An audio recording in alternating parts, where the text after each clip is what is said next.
আজকে করব পনির তরকারি। পনিরের তরকারি, এতে একটু লবণ আর সামান্য একটু হলুদ মাখিয়ে নিলাম। এরপর কড়াইতে দিয়ে দেব তেল।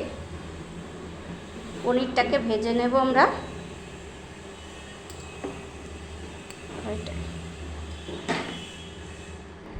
এবার পনিরটা দিয়ে দেব,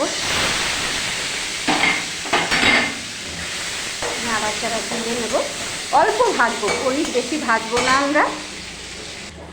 পনির ভাজা হয়ে গেছে, এখন তুলে নেব। এবার আলুটা ভেজে নেব।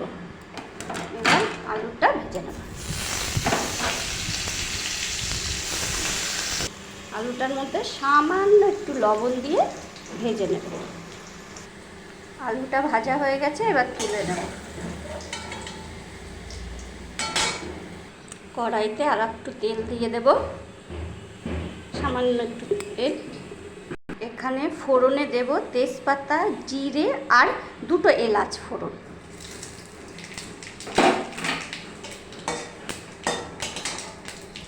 এরপর কড়াইতে দিয়ে দেব আদা, তারপরে জিরে, শুকনো লঙ্কা বাটা। এবার কড়াইতে একটু জল দিয়ে দেবো যাতে না আসে। এবারে ভেজে রাখা আলুগুলো দিয়ে দেব।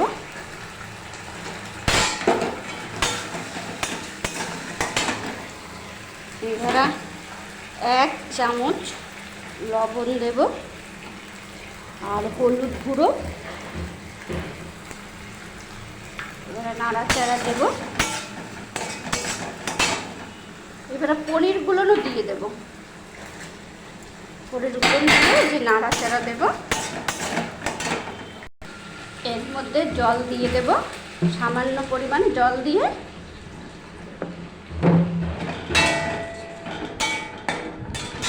ঢাকা দিয়ে।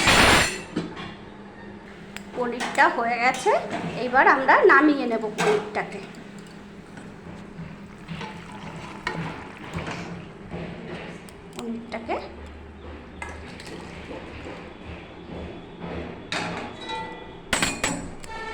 আজকে একটু পাতলা পাতলা করে পনির রান্না করেছি।